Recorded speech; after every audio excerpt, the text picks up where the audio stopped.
In this video, we're going to have a very special perspective on what it would be like for you to move from Wisconsin to Florida. And I have a very special guest by the name of Mike Coke with Terra Firma Realty, all the way down from Wisconsin, here with me in Florida. Let's jump right into it. So, Mike, thanks for being here. So we are actually in Florida now, and it's such a pleasure to have you in our state. And in this video, we're going to be talking about like what it's like to move from Wisconsin to Florida, and what do people need to consider, etc. So thanks for coming. I want to know, first of all, like, tell me about your experience coming from, it's fall time at this point, coming from Wisconsin to Florida. Tell me your experience that you had there. Yeah, so being that it's fall, it's starting to get cold in Wisconsin. And this is kind of, it's acclimating us to what's to come, because it's just a little bit of a feel of what's forthcoming. They call it the frozen tundra for very good reasons. And when we left Wisconsin, we were wearing pants, we were wearing long sleeves, we had coats with us. We didn't have the gloves and mittens and hats out yet, but we were definitely dressed differently than when we arrived. And it was really fun packing, because we made sure that when we land, we have quick access to a change of clothes, because when we left, it was in the 40s, and when we got down here, it was 87 degrees. So it was a great experience arriving down here, being able to change in. As soon as that airplane door opens and they take you up the ramp there, you could all of a sudden feel the heat and the humidity, and we hadn't felt that since July in Wisconsin. Wow, that's great. Crazy to me, being down here full time, that it's been that long since you've experienced that. Absolutely. And so, what does that do for you from a an overall mood perspective? Does that change the mood? Does that tell me a little bit more about that? Yeah, absolutely. Because in Wisconsin, when the fall and winter roll in, we also lose a lot of our sunshine.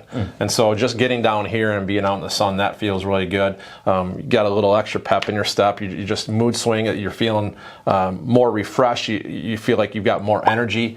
We checked into the resort and we immediately went to walk the resort, and I had my kids there and my granddaughter there, and taking our sandals off and putting our feet in the water. It just really livened up the mood, because we haven't been able to do that for a couple months in Wisconsin. It's interesting. I'm from the Midwest, and why is it so gray? Why is it so gray? And every time that I go back, it's like, it's gray, and you don't feel that energy that you get when you come here. So let's talk about some of the reasons why somebody would consider moving from Wisconsin to Florida. There's a few advantages, around doing that. Maybe most people don't realize, some people don't realize, is when it comes to taxes. Yeah, well, we do have state income tax, and I know that in Florida you guys don't. And depending upon your marital status and your income level, you could be paying as much as 7.6% in income tax every year. So there's definitely a financial implication of this cost savings of being down in Florida. I guess it's got to be 6 months and 1 day for you. Right. It had to be your full time, primary residence at that point to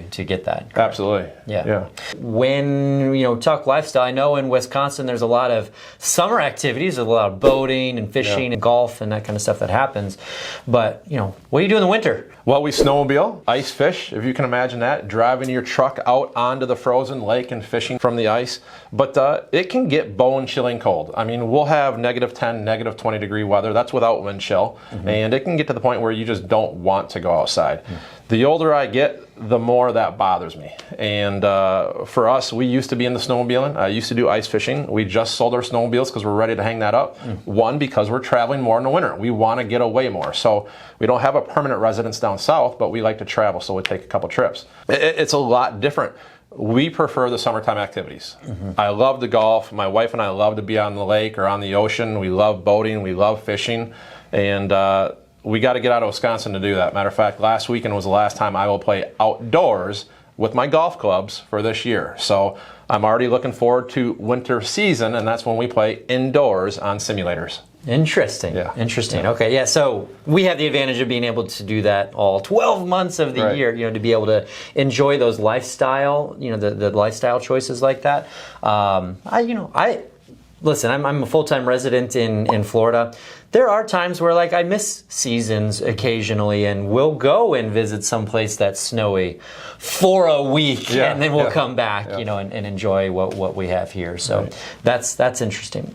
So in terms of why somebody wouldn't want to do it, what are some of the cons that you can think of? Well, it depends on if it's going to be seasonal or full time. Because I'm that northerner, the heat down here in the summertime, I would probably be inside the air conditioning as much as you'd be inside the heat in the wintertime. So, for me, making the full-time move, I don't know that I could handle that heat. But other than that, there's some things to consider as a northerner when you're going to vacate your house for 6 months of the wintertime.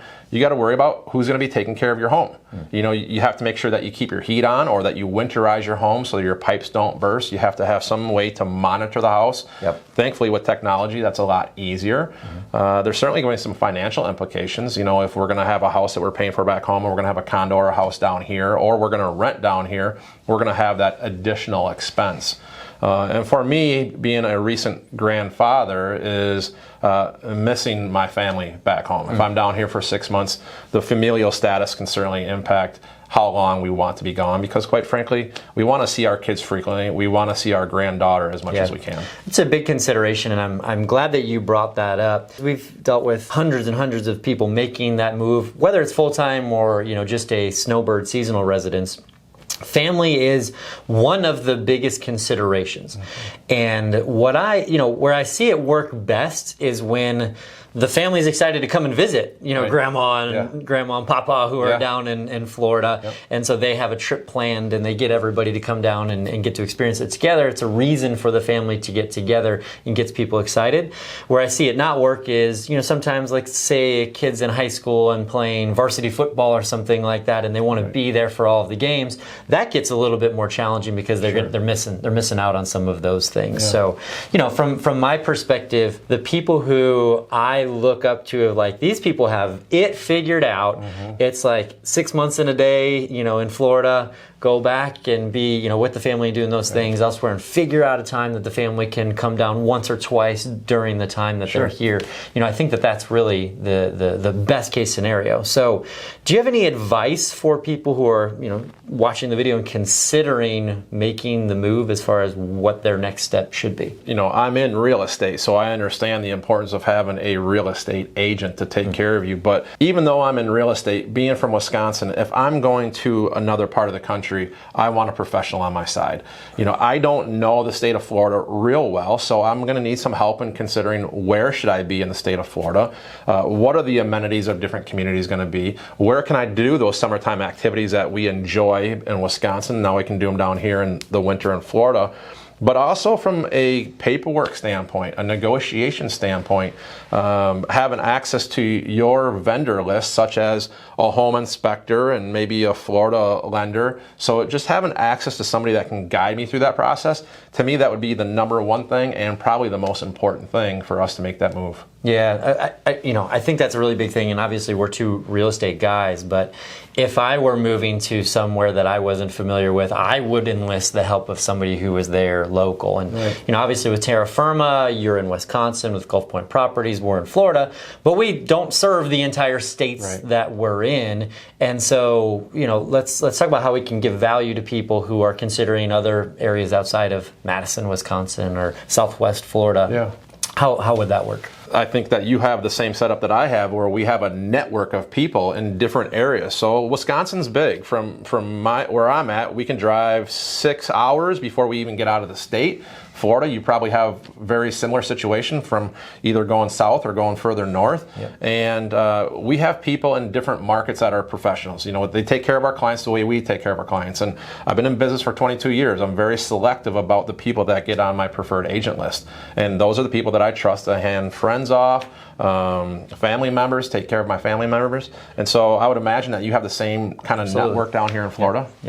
Yeah. So, I think the best thing that we can give is I'll put Mike's information in the description below. And depending on what you're looking to do, if you're looking to come to Florida, you'll have our information. If you're looking to, sell a property or need advice in Wisconsin, you can reach out to Mike. And, we both come from a place of serve. So we want to help people. So whether that means that you're going to be working with us directly or not, that's okay. We want to have conversations and be able to help, people make the right decision for them. Absolutely. Sure. All right. Thanks for coming. Brad. Yeah. Great seeing you. It's great to be here. All right.